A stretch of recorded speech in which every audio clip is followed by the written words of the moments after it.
ओम जयंती मंगला काली भद्रकाली कपालिनी दुर्गा क्षमा शिवा धात्री स्वाहा स्वधा नमोस्तुते। सर्व मंगल मांगल्ये शिवे सर्वार्थ साधिके शरण्ये त्र्यंबके गौरी नारायणी नमोस्तुते। आज आहे तिसरी माळ। बघा, तिसरी माळ आज आणि उद्या 2 दिवस तृतीया आहे, त्यामुळे जे काय उपाय असतील ते तुम्ही आजही करू शकता किंवा उद्याही करू शकता। आज संध्याकाळी देखील तुम्ही उपाय करू शकता किंवा तुम्ही व्हिडिओ लेट बघितला तर तुम्ही उद्या देखील हे संपूर्ण उपाय करू शकता। आपल्याला उपाय करायचे आहे आणि सेवा करायची आहे, त्याचबरोबर आपल्याला कुठली वस्तू जाळायची आहे ते देखील मी तुम्हाला सांगणार आहे।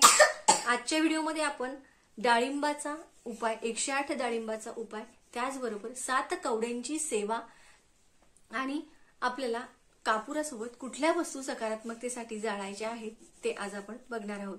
तर सगळ्यात आधी आपण 108 डाळिंबांचा उपाय बघणार आहोत।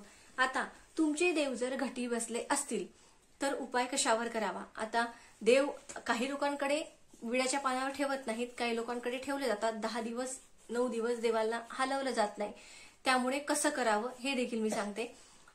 तर बघा, आता जर तुमच्याकडे विड्याच्या पानावर देव बसवले नसतील तर अर्थात तुम्ही तिथली माता लक्ष्मी किंवा कुठलीही अन्नपूर्णा वगैरे घेऊ शकता। पण जर विड्याच्या पानावर देव बसवलेले असतील आणि तुम्ही जर ते हलवू शकत नाही तर तुम्ही एक सुपारी घ्या आणि त्या सुपारीला तामणामध्ये ठेवा। त्या सुपारीला तुम्ही तुमची कुलदेवी म्हणून तुम्ही स्वच्छ पाण्याने, पंचामृताने, परत स्वच्छ पाण्याने त्या सुपारीला आपली कुलदैवत समजून तिला अभिषेक करा। अभिषेक करत असताना तुम्ही 99 मंत्राचा जप केला तरी चालेल। ओम ऐं ह्रीं क्लीं चामुंडाय विच्चे, किंवा तुमच्या कुलदेवीचा मंत्र तुम्हाला येत असेल तर तो म्हणून तुम्ही अभिषेक करायचा। नंतर सुपारी स्वच्छ पुसून घ्यायची। आता तामणामध्ये एक लाल रंगाचं कापड टाकायचं आणि त्यावर थोडेसे तांदूळ ठेवायचे, म्हणजे अक्षदा, लाल पिवळ्या अक्षदा ठेवायच्या आणि त्यावर तुम्हाला ती कुलदेवी म्हणून ती सुपारी ठेवायची आहे। सुपारीला हळदी कुंकू अक्षदा अर्पण करायच्या। तुपाचा दिवा आधीच लावून घ्यायचा आणि आता बघा, तुम्ही वाटीभर डाळिंबाचे दाणे घ्यायचे आहेत, त्यातले 108 दाणे तुम्हाला मोजून आधीच ठेवायचे आहेत। सुपारीला हळदी कुंकू अक्षत फूल लाल रंगाचंच असावं। माता लक्ष्मीला कुंकू जसं प्रिय आहे तशाच लाल रंगाच्या वस्तू देखील माता लक्ष्मीला, कुलदेवीला, आई भगवतीला अतिशय प्रिय आहे। त्यामुळे कमळाचं फूल मिळालं तर अतिशय उत्तम, नसेल तर गुलाबाचं फूल किंवा लाल रंगाचं कुठलंही फूल तुम्ही त्या सुपारीला, कुलदेवतेला अर्पण करायचं आहे। धूपदीप आधीच लावून घ्यायचा आहे। त्यानंतर आता तुम्हाला जी 108 तुम्ही डाळिंबाची दाणे घेतली होती ती एक डाळिंबाचं दाणं तुम्हाला त्या सुपारीवरती अर्पण करायचं आहे। ओम ऐं ह्रीं क्लीं चामुंडाय विच्चे, ओम ऐं ह्रीं क्लीं चामुंडाय विच्चे, असे 108 दाणे अर्पण त्या करत असताना तुम्हाला 99 मंत्राचा जप करायचा आहे। ओम ऐं ह्रीं क्लीं चामुंडाय विच्चे असं केल्यानंतर आता वाटीमध्ये डाळिंबाचे दाणे उरले असतील तर ते संपूर्ण डाळिंबाचे दाणे तुम्हाला मुठीमध्ये घ्यायचे आहेत, तुमची इच्छा बोलायची आहे आणि ते डाळिंबाचे संपूर्ण दाणे त्या सुपारीवर अर्पण करायचे आहे। आता अतिशय सुंदर अशी सेवा आहे। माता राणीला आवडणारं, माता लक्ष्मीला प्रिय असलेलं डाळिंबाची सेवा आहे। डाळिंब ही माता लक्ष्मीला अतिशय प्रिय आहे, तर ते संपूर्ण डाळिंबाचे दाणे अर्पण करायचे। आता तुम्ही म्हणसाल की त्या डाळिंबाच्या दाण्यांचं करायचं काय? तर अर्थात बघा, ते डाळिंबाचे दाणे आपल्या घरातील सर्वांना प्रसाद स्वरूप म्हणून खायचे आहेत। आता तुम्ही जर ही सेवा सकाळी केली असेल तर दुपारपर्यंत तुम्ही ते उचलून घ्यायचे 1-2 तासात तिथून, किंवा मग संध्याकाळी केली असेल तरीही अर्धा एक तासात तुम्ही ते डाळिंबाचे दाणे उचलून घ्यायचे आणि घरातील संपूर्ण सदस्यांनी ते डाळिंबाचे दाणे प्रसाद म्हणून ग्रहण करायचे आहेत। अतिशय सुंदर असा हा डाळिंबाचा उपाय आहे। दुसरी सेवा म्हणजे कवड्यांची। तुम्ही बघितलं असेल तुळजापूरला जेव्हा ती परडी भरली जाते त्यामध्ये सुद्धा कवड्यांची माळ असते। तुळजापूरच्या देवीला म्हणा किंवा भगवती आईला म्हणा, कवड्यांची माळ अतिशय प्रिय आहे, किंवा काही महिला नवरात्रामध्ये कवड्यांची माळ स्वतः देखील घालतात, त्यामुळे कवड्यांना अतिशय महत्व आहे। कवडी ही अतिशय माता राणीला प्रिय आहे। आपल्या देवघरामध्ये देखील कवड्या असतात। माझ्या देवघरामध्ये देखील 7 कवड्या आहेत की ज्या पिवळ्या केलेल्या तांदळावर मी ठेवत असते आणि नुसतंच ठेवायच्या नाही. आता काही महिलांचं असं होतं की आणतात आणि देवघरामध्ये त्या स्थापन करतात, मात्र त्या सिद्ध काही करत नाहीत. एकदा सिद्ध केल्या म्हणजे झालं का? त्यांना वारंवार ऊर्जा द्यावी लागते, त्यांच्यामध्ये वारंवार शक्ती, आपल्याला ऊर्जा त्यामध्ये निर्माण करावी लागते. त्यासाठी आपल्याला त्यावर काही स्तोत्र मंत्र म्हणावे लागतात. तर बघा, त्या ज्या कवड्या आहेत, आता त्या कवड्या मी माझ्या घटाजवळ ठेवल्या, तुम्हाला शेवटी मी ते दाखवते.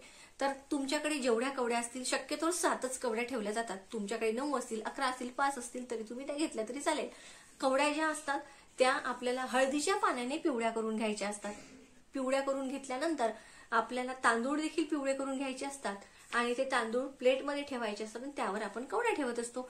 आता त्या संपूर्ण कवड्या ज्या आहेत त्या आपल्याला उजव्या हातामध्ये, कवड्या ज्या आहेत 7ही कवड्या उजव्या हातामध्ये घ्यायच्या आहेत आणि मी तुम्हाला काही मंत्रजाप सांगते, तुम्हाला करायचे आहेत.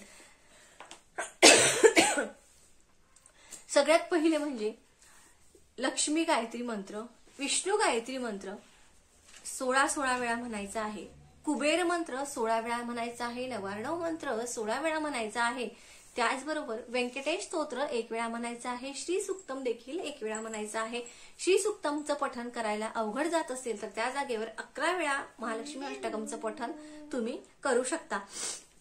आता ह्या ज्या संपूर्ण सेवा आहेत, जसं की विष्णू गायत्री मंत्र, लक्ष्मी गायत्री मंत्र, कुबेर मंत्र, नवार्णव मंत्र, व्यंकटेश स्तोत्र, श्री सुक्त आणि महालक्ष्मी अष्टकम, हे संपूर्ण आपल्याला कवड्या हातावरती ठेवूनच डाव्या हाताने मोजून, आता हे मंत्र जे सांगितले ते सगळे 16 वेळा, श्री सुक्त 1 वेळा, व्यंकटेश स्तोत्र 1 वेळा, महालक्ष्मी अष्टकम 11 वेळा, ते तुम्ही स्किप करू शकता. किंवा मग 11 वेळा श्री सुक्त म्हणत असाल तर अतिशय उत्तम. प्राकृत मध्ये म्हणा, संस्कृत मध्ये म्हणा. आता बघा, ह्या एकदा सिद्ध करून ठेवायच्या नाही, ह्या कधी तुम्ही पौर्णिमेला सुद्धा सिद्ध करू शकता. पौर्णिमेला काही अडचणीनं झालं नाही तर तुम्ही एखाद्या शुक्रवारी देखील ह्या कवड्या सिद्ध करू. मात्र कवड्या ह्या अशाच सेवा करून वारंवार ह्या सिद्ध करत राहायच्या असतात. आता मी तुम्हाला सगळे मंत्र जाप सांगते बघा. सगळ्यात पहिले लक्ष्मी गायत्री मंत्र, ओम महालक्ष्मी च विद्महे विष्णुपत्नी च धीमहि तन्नो लक्ष्मी प्रचोदया. हा झाला लक्ष्मी गायत्री मंत्र. विष्णू गायत्री मंत्र, ओम नारायणाय विद्महे वासुदेवाय धीमहि तन्नो विष्णू प्रचोदयात्. मी स्क्रीनवर तुम्हाला हे मंत्र देते. तिसरा मंत्र जो नवार्णव मंत्र आहे, ओम ऐं ह्रीं क्लीं चामुंडाय विच्चे. कुबेर मंत्र, आता कुबेर मंत्र देखील आपल्याला 16 वेळा म्हणायचा आहे. ओम श्रीम, ओम ह्रीं श्रीं ह्रीं क्लीं श्रीं क्लीं श्रीं वित्तेश्वराय नमः. हा मंत्र देखील आपल्याला 16 वेळा म्हणायचा आहे. कुठला कुठला मंत्र? लक्ष्मी गायत्री मंत्र, विष्णू गायत्री मंत्र, कुबेर मंत्र आणि नवार्णव मंत्र. त्याचबरोबर 1 वेळा व्यंकटेश स्तोत्र, 1 वेळा श्री सुक्त. तसं तर हे श्री सुक्त 11 वेळा म्हटलं जातं, पण 11 वेळा शक्य नाही होत कारण ते अवघड जातं बोलायला. तर त्यांनी 1 वेळा म्हणायचं आणि 11 वेळा महालक्ष्मी अष्टकम म्हणायचं. आता ही संपूर्ण जर तुम्हाला वाचता येत नसेल तर तुम्ही युट्यूबला लावून द्या, पण हातामध्ये कवड्या घेऊनच युट्यूबला लावा आणि सगळं लक्ष त्या ऐकण्याकडे तुमचं, सगळं ते ऐकलं पाहिजे, तुम्ही श्रवण केलं पाहिजे आणि त्या कवड्या हातातच ठेवायच्या. आता ही संपूर्ण अशी सेवा तुम्हाला करायची आहे. नंतर त्या कवड्या तुम्हाला त्या तांदळावरती ठेवायच्या आहेत. आता ह्या कवड्या ज्या आहेत त्याला आपल्याला नंतर कुंकू लावायचं आहे, हळदी कुंकू लावायचं आहे आणि त्याला धूप दीप ओवाळायचा आहे. तुपाचा दिवा आधीच आपण लावून ठेवायचा आणि नंतर धूप दीप त्या कवड्यांना ओवाळायचा आहे. आता ह्या कुठे ठेवायच्या? तर 9 दिवस मी माझ्या घटाजवळ ह्या कवड्या ठेवत असते, कारण रोज मी तिथे सेवा करते त्यामुळे. नाहीतर तशा माझ्या देवघरामध्येच असतात. काही लोक ह्या लॉकरमध्ये देखील ठेवतात. जर तुमची इच्छा असेल तर 9 दिवस तुम्ही ह्याच्यावरची सेवा करा आणि 9व्या घट उठल्यानंतर त्या लाल कपड्यामध्ये बांधून तुम्ही तुमच्या लॉकरमध्ये देखील ठेवू शकता. याने सुद्धा तुमच्यावरती माता लक्ष्मीची अखंड कृपा राहील. किंवा मग त्या कवड्या तुम्ही तुमच्या देवघरामध्ये ठेवा आणि देवघरामध्ये ठेवल्यानंतर त्या दर पौर्णिमेला तुम्ही सिद्ध करा. जर पौर्णिमेला नाही जमलं तर एखाद्या शुक्रवारी आवर्जून महिन्यातनं एकदा तरी त्या कवड्या तुम्ही आवर्जून सिद्ध कराव्या. त्याचबरोबर बघा, आता डाळिंबाचा उपाय बघितला, कवड्यांची सेवा बघितली. आजही करू शकता, उद्याही करू शकता, दोन्ही दिवस केलं तरी चालेल, कारण तृतीया ही 2 दिवसाची आलेली आहे. आता हा जो पुढचा उपाय सांगणार आहे, घरामध्ये सकारात्मकता टिकून राहण्यासाठी उपाय सांगते, तर तो कापराच्या वड्यांवर लवंग जाळायच्या 2, एक दालचिनीचा तुकडा जाळायचा, एक तेजपान जाळायचं, किंवा दालचिनीची पावडर असेल तर ती जाळायची.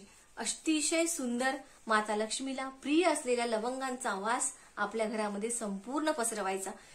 दालचिनी त्याचबरोबर तेजपान नसेल तरी सुद्धा नुसतं कापुरावर 2 लवंग ह्या तुम्ही आवर्जून जाळा. आरती नंतर जाळायच्या.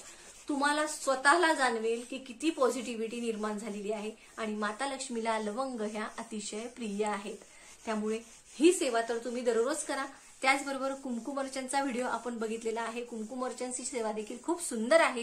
ती देखील तुम्ही, नाही तुम्हाला काही जमलं तर उद्याच्या 3ऱ्या माळेला किंवा मग तुम्ही 5व्या माळेला किंवा 7व्या 9व्या माळेला देखील तुम्ही कशा अगदी 9 दिवस जरी केलं तरी अतिशय सुंदर अशी सेवा आहे. मी तुम्हाला माझ्या घटाजवळच्या कवड्या दाखवते आता. तर तुम्ही इथे बघू शकता, मी अशा ह्या 7 कवड्या पिवळ्या केलेल्या तांदळावरती ठेवलेल्या आहेत.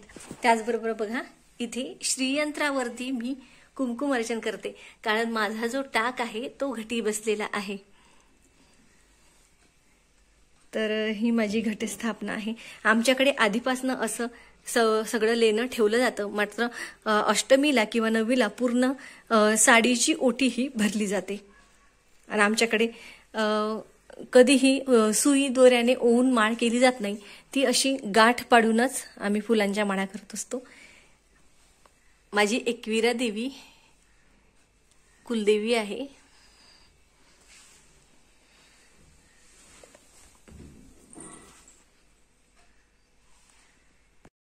तर आता मी तुम्हाला माझ्या घटाजवळच्या कवड्या दाखवल्या, श्रीयंत्र दाखवलं. तर बघा, रोज आपल्याला जमेल तेवढी आपल्याला सेवा करायची आहे.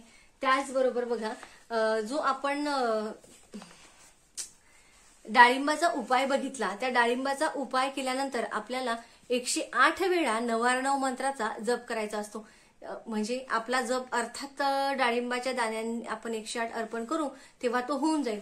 पण नंतर ओम श्रीम महालक्ष्मी नमो नमः या मंत्राचा देखील आपल्याला 1 माळ जप करायचा आहे. तो तुम्ही स्फटिकाच्या माळेने करू शकता किंवा मग कमलगट्ट्याच्या माळेने देखील तुम्ही ओम श्री महालक्ष्मी नमो नमः या मंत्राचा 108 वेळा जप करायचा आहे. तसं तर दररोज सेवा झाल्यानंतर 999 मंत्राचा आणि महालक्ष्मी मंत्राचा ओम श्री महालक्ष्मी नमः या मंत्राचा तुम्ही रोज जप करू शकता.